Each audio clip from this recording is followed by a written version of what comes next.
Karibu kwa mara nyingine tena mtazamaji wa The World News katika kipindi hiki cha ulimwengu wa siasa. Bado tunakujuza mambo mbalimbali ya kisiasa ambayo yanajiri katika ulimwengu. Lakini wakati huu ni rais wa Marekani bwana Donald Trump akiweka wazi kwamba bwana Volodymyr Zelensky anapaswa kuwa mpole na anapaswa kujiuzulu, kauli ambayo ameirejelea mara kwa mara. Rais huyo wa Marekani ameweka wazi kwa wasaidizi wake kwa faragha kwamba Rais Zelensky anapaswa jiuzulu katika nyakati hizi, na hii ni kwa mujibu wa shirika la habari la NBC ambalo limeripoti likinukuu chanzo cha utawala huo. Ripoti hiyo inakuja kabla ya mazungumzo kati ya maafisa wakuu wa Marekani na mkuu wa wafanyakazi wa Zelensky huko Jeddah, Saudi Arabia. Waziri wa mambo ya kigeni wa Marekani Marco Rubio, mshauri wa usalama wa kitaifa Mike Waltz na mjumbe wa Donald Trump katika Mashariki ya Kati Steve Witkoff watajadili azimio la mzozo wa miaka mitatu na ujumbe unaoongozwa na Andriy Yermak. Lakini Zelensky amesema kwamba atatua Saudi Arabia katika jitihada hizo za kumaliza mzozo wake na Urusi. Rais Zelensky amesafiri hadi Saudi Arabia na atakutana na mwanamfalme Mohammed bin Salman, akitarajia kufanya majadiliano kati yake na ujumbe wa Marekani katika kusitisha vita na Urusi. Marekani ambayo kwa wakati mmoja ilikuwa na ukaribu na Ukraine imebadilisha sera zake za kivita kwa kufanya mazungumzo moja kwa moja na Urusi, huku akisisitiza usaidizi wa kijeshi na ujasusi kwa Kiev. Waziri wa mambo ya nje wa Marekani Rubio na mshauri wa kitaifa bwana Mike Waltz watakuwepo pia Saudi Arabia kwa ajili ya kukutana na bwana Volodymyr Zelensky.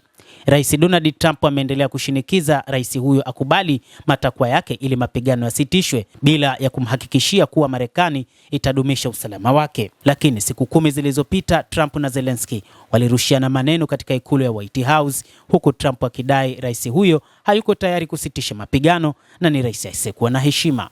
Hata hivyo, Urusi imesema haitokuwepo katika mazungumzo hayo baina ya Marekani na nchi ya Ukraine huko Saudi Arabia. Hii ni kwa mujibu wa msemaji wa ikulu ya Kremlin bwana Dmitry Peskov, ambaye amesema kwamba Marekani na Urusi zipo katika hatua za awali za kurejesha uhusiano. Akizungumza na wanahabari, anasema itakuwa ni safari ndefu na ngumu, lakini angalau marais wawili wameonyesha utashi wao wa kisiasa kuelekea katika mwelekeo huu, na ameongeza kuwa marais wa Marekani na Urusi wamezungumza mara moja tangu Donald Trump aingie madarakani katika awamu ya pili. Kwa mujibu wa msemaji huyo, mazungumzo yalikuwa ya kujenga ya kiasi ya kutosha kutatua mzozo huo. Trump anataka kuona mabadiliko katika mtazamo wa Zelensky kuhusu mazungumzo ya amani, ikiwa ni pamoja na nia yake ya kukubali madai ya eneo, na hii ni kwa mujibu wa mwandishi wa habari wa makala hiyo akimnukuu mwanachama wa utawala wa Marekani na afisa mwingine wa Marekani ambaye ameeleza hayo. Na hata pia rais mwenyewe Donald Trump wa Marekani aliweka wazi jambo hilo kwamba moja kati ya mambo muhimu ambayo anapaswa kuyafanya Zelensky wakati huu ni kukubaliana na juu ya kupoteza maeneo hayo, lakini ni wazi vita hivi havitaisha ikiwa Zelensky hatokubaliana na hayo.